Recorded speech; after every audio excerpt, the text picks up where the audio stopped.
प्रिय छात्रों, आज हम सब कक्षा 11 हिंदी काव्य संकलन से कबीरदास की साखी के बारे में अध्ययन करेंगे। जैसा कि कल हम लोग कबीर के साखी के बारे में अध्ययन कर रहे थे, उसी क्रम में आगे बढ़ते हुए अगला दोहा है।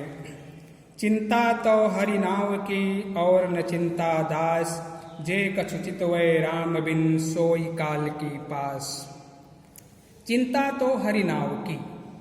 कबीरदास जी कहते हैं कि संसार सागर से मुक्ति पाने के लिए अगर हमें चिंतन करना है, स्मरण करना है, विचार करना है, तो सिर्फ परमात्मा के नाम का स्मरण करना है। उसके अलावा और किसी सांसारिक विषय वासनाओं के चक्कर में नहीं पड़ना है, क्योंकि ईश्वर का नाम ही एक ऐसा आधार है जो हमें इस भवसागर से मुक्त कर सकता है। उसके अलावा और किसी के बारे में हमें चिंतन नहीं करना है, विचार करना है। इस संसार में आकर के जो व्यक्ति राम के बिना, परमात्मा के बिना किसी और के बारे में चिंतन करता है, वही काल के पास में अर्थात काल के बंधन में फंसता है, अर्थात जन्म मरण के बंधन में फंस करके वही संसार सागर में गोता लगाता रह जाता है, उसे मुक्ति नहीं मिल पाती है। इसलिए कबीरदास जी कहते हैं कि इस संसार सागर से अगर मुक्ति पाना है तो सिर्फ परमात्मा के नाम का ही स्मरण करना है, उसी के बारे में चिंतन करना है, क्योंकि वही एक ऐसी नाव है जो इस भवसागर से हमें पार लगा सकती है, और उसके अलावा किसी और के बारे में हमें चिंतन नहीं करना है। जो व्यक्ति परमात्मा के नाम के अलावा किसी और के बारे में सांसारिक विषय वासनाओं के चक्कर में पड़ता है, वही काल के बंधन में फंसता है। तू करता तू भया मुझ में रही न हूं, बारी फेरी बल गई जित देखूं तित तू करता तू भया। कबीरदास जी कहते हैं कि तुम्हारा नाम लेते लेते अब मैं तुम में एकदम समाहित हो गया हूँ, अर्थात तुम्हारे स्वरूप को प्राप्त कर लिया हूँ। अब जहाँ भी देख रहा हूँ आज हमारे अंदर तुम्हारा ही दर्शन हो रहा है। अब मुझ में रही न हूँ, मैं कहीं नहीं रह गया हूँ, यह कबीर कहीं नहीं रह गया है। यह मैं शब्द एक अहंकार का सूचक होता है, अर्थात हमारे अंदर से जब अहंकार हट जाता है तो जीव जो है वो परमात्मा का बन जाता है, परमात्मा के स्वरूप को ही प्राप्त कर लेता है। कबीरदास जी कहते हैं कि तुम्हारा नाम लेते लेते अब मैं तुम्हारे स्वरूप को प्राप्त कर लिया हूँ, अब मैं नहीं रह गया हूँ, यह कबीर कहीं नहीं रह गया है। बारी फेरी बल गई जित देखूं तित मैं आपके नाम का फेरा लगाते लगाते, आपके नाम का स्मरण करते करते मैं अपने आप को बलिदान कर दिया।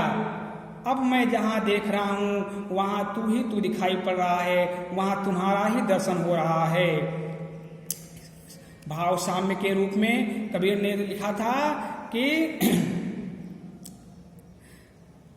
जल में कुंभ, कुंभ में जल है, बाहर भीतर पानी, फूटा कुंभ जल जल समाना, यह तत् कहे ज्ञानी।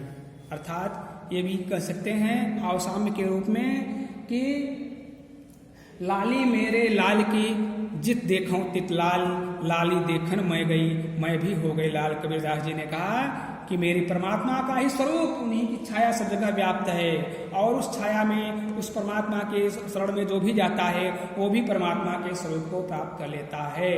गोस्वामी जी ने इसी बात को स्पष्ट करते हुए लिखा था कि सोई जानत जेहु देहु जनाई, जानत तुम्हें तुम्हें हो जाई। जिसने आपके स्वरूप को प्राप्त किया, जो आपको जान लिया, वो आपके स्वरूप को प्राप्त कर लिया।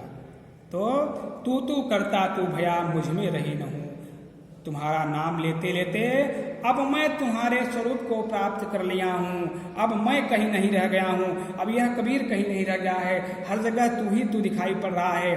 बारी फेरी बल गई जित देखूं तित बार बार आपके नाम का फेरा लगाते लगाते, आपके नाम का स्मरण करते करते अब मैं अपने आप को आपके प्रति बलिदान कर दिया हूँ। अब मैं जहाँ भी देख रहा हूँ वहाँ तू दिखाई पड़ रहा है, तुम्हारा ही दर्शन हो रहा है। ईश्वर अंश जीव अविनाशी, ये जीव ईश्वर का ही अंश होता है। आगे कबीरदास जी कहते हैं कि कबीर सूता क्या करे, काहे न देखे जागी, जाके संग तय बिछोड़िया, ताही के संग लागी। कबीरदास जी कहते हैं कि कबीर सूता क्या करे, अर्थात सांसारिक विषय वासनाओं के चक्कर में पड़ करके अपने समय को व्यर्थ बिताना यह अच्छा नहीं है। तुम क्यों नहीं ज्ञान को प्राप्त करते हो, क्यों नहीं जगते हो, क्यों नहीं सांसारिक विषय वासनाओं को छोड़ करके परमात्मा में लीन होते हो। जाके संग ते बिछोड़िया ताही के संग लाग। यह जीव परमात्मा का अंश है, परमात्मा से ही यह दूर हुआ है बिछुड़ करके, और अंततः उसे फिर उसी परमात्मा में विलीन हो जाना है। इसलिए कबीरदास जी कहते हैं उसी परमात्मा का ही अध्ययन करना चाहिए। कबीर सूता क्या करे काहे न देखे जागी। कबीरदास जी कहते हैं तुम सो करके अर्थात सांसारिक विषय वासनाओं के चक्कर में फंस करके अपने समय को क्यों व्यर्थ में बर्बाद कर रहे हो। तुम क्यों नहीं जगते हो, क्यों नहीं ज्ञान को प्राप्त करते हो, क्यों नहीं अपने आप को अपने जीवन को ईश्वर की साधना में लगाते हो। क्योंकि यह जीव ईश्वर का ही अंश है और उसी से बिछुड़ करके यह दूर हुआ था, और फिर बाद में यह जीव फिर उसी ईश्वर में समाहित हो जाएगा, उसी में विलीन हो जाएगा।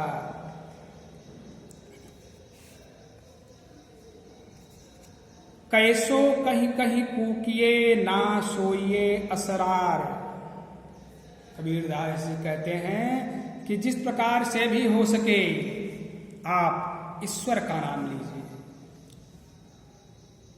ईश्वर की आराधना करिए, उनके नाम की माला जपते रहिए। आलसी बन करके सोइए मत, अपने जीवन को व्यर्थ मत गंवाइए।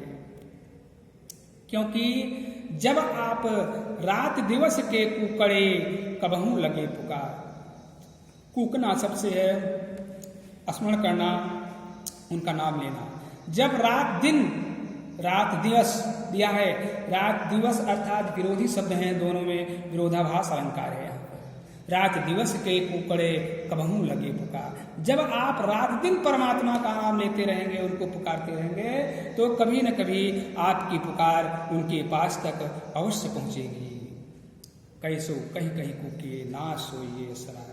कबीरदास जी कहते हैं कि जिस प्रकार से भी आपसे बन सके, क्योंकि गोस्वामी जी ने लिखा है कि उल्टा नाम जपहु जग जाना, वाल्मीकि भय ब्रह्म समाना। वाल्मीकि से राम राम शब्द नहीं बन रहा था तो उल्टा नाम जपना शुरू कर दिए, मरा मरा, और उनके बाद आज वही वाल्मीकि कवि ब्रह्म के समान हो गए हैं। हमारे आदि कवि कवियों वाले कवि कहे जाते हैं। तो इसलिए कबीर ने कहा कि जिस प्रकार से भी आपसे बन सके आप ईश्वर की भक्ति करिए, ईश्वर की आराधना करिए, उनका नाम लीजिए। आलसी बन करके सांसारिक विषय वासनाओं के चक्कर में फंस करके अपने जीवन को व्यर्थ न गवाइए। यदि आप उनसे अपना सानिध्य बनाए रहेंगे, रात दिन आप उनका नाम लेते रहेंगे, उनका स्मरण करते रहेंगे, उनका चिंतन करते रहेंगे, तो कभी न कभी आपकी पुकार उनके पास तक अवश्य पहुंचेगी। लंबा मार्ग दूर घर बिकट पंथ बहुमार, कहो संतो क्यों पाइए दुर्लभ हरि दीदार। कबीरदास जी कहते हैं कि लंबा मार्ग दूर घर, कहा कि ईश्वर का स्थान प्राप्त करना बहुत कठिन है, ईश्वर को का दर्शन करना बहुत कठिन है।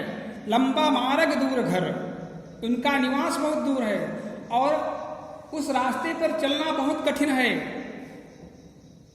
और भक्ति के मार्ग में जब हम आएंगे, भक्ति के रास्ते पर हम चलेंगे, तो ईश्वर को प्राप्त करने के लिए उनके उस रास्ते में बहुत सारी सांसारिक बाधाएं आएंगी जो हमें उस मार्ग पर चलने के लिए विचलित करेंगे। कहो संतो क्यों पाइए दुर्लभ हरि दीदार। कबीरदास जी कहते हैं कि मेरे संतो भाइयों, अब आप बताइए कि ईश्वर की आराधना कैसे की जा सकती है, किस प्रकार से ईश्वर को प्राप्त किया जा सकता है, उनका साक्षात्कार, उनका दर्शन कैसे हो सकता है। दुर्लभ हरि दीदार, दीदार यानी दर्शन करना, ईश्वर का दर्शन करना तो बड़ा ही कठिन काम है। लंबा मार्ग दूर घर बिकट पंथ बहुमार। कबीरदास जी कहते हैं कि ईश्वर को प्राप्त करना, भक्ति के मार्ग पर चलना बहुत ही कठिन है। और जब भक्ति के मार्ग पर चलेंगे तो विकट पंथ बहुमार, बहुत सारी सांसारिक बाधाएं आएंगी जो हमें इस मार्ग पर चलने से विचलित करेंगी। कबीरदास जी कहते हैं भाव साम्य के रूप में कि डगमग छाड़ दे मन बौरा, अरे मन अब तुम डगमगाना छोड़ दो, अब तो जरे बरे बनी आवे लीनो हाथ सिंधौरा। जब तुम भक्ति के मार्ग में उतर आए हो तो उसी मार्ग पर रहो। जैसे एक सती स्त्री जब अपने हाथ में अपना सुहाग अपना सिंदूर लेकर के सती होने के लिए चल देती है तो उसका उद्देश्य सिर्फ एक होता है कि मुझे सती होना है, इसलिए मन अब तुम डगमगाना छोड़ दो। इसलिए कबीरदास जी कहते हैं कि लंबा मार्ग दूर घर विकट पंथ बहुमार्ग। ईश्वर का मार्ग, ईश्वर को प्राप्त करना बहुत ही कठिन काम है। उस मार्ग पर हम चलेंगे, जब भक्ति के मार्ग पर चलेंगे तो हमें विचलित करने के बहुत सारी सांसारिक बाधाएं आएंगी जो हमें अपने मार्ग से विचलित करेंगे। अब संतो भाई, मेरे संतो भाइयों, अब बताइए कि किस प्रकार से ईश्वर को प्राप्त किया जा सकता है। उनका दर्शन करना तो बड़ा कठिन काम है। भक्ति का मार्ग, साधना बहुत कठिन है। कहा कितनी साधना करनी पड़ेगी। यह तन जारो मसी करो, लिखो राम का नाओ, लेखन करो करंट की, लिख लिख राम पठाओ। कबीरदास जी ने कहा कि भक्ति का मार्ग बहुत कठिन है, बहुत साधना करनी पड़ेगी, बहुत त्याग करना पड़ेगा। यह तन जारो मसी करो, भक्ति के मार्ग में आने पर पूरे शरीर को तपस्या में एकदम जला करके उसे स्याही बना डाला। मसी माने स्याही। यह तन जारो मसी करो, शरीर को जला करके मसी माने स्याही बना, और लिखो राम का नाम, उस स्याही से राम का नाम लिखो। और लेखन यानी लेखनी, और करंट यानी हड्डी, हड्डियों की लेखनी बना डालो और उससे राम का नाम लिख लिख करके राम के नाम का प्रचार प्रसार करो, राम का नाम लो। कबीरदास जी कहते हैं कि भक्ति का मार्ग बहुत ही कठिन है। भक्ति के मार्ग में आने पर तपस्या में, साधना में अपने पूरे शरीर को जला करके स्याही बना डालना है और अपने इस कलंक को, हड्डियों को लेखनी बना डालना है और उसी से राम के नाम को लिख करके राम के नाम का प्रचार प्रसार करना है। अर्थात भक्ति के मार्ग पे आकर के ईश्वर को प्राप्त करने के लिए अपने इस पूरे शरीर को बलिदान कर देना है। जो इस शरीर को बलिदान करता है वही इस भक्ति के मार्ग पर चल करके ईश्वर को प्राप्त कर सकता है। आगे आप देखेंगे कि आप इन दोनों का आज जो साखी में अध्ययन किया, काव्य सौंदर्य के रूप में आप रस देख रहे हैं। कबीरदास की रचनाओं में वैराग्य की बात हो रही है, अर्थात शांत रस है।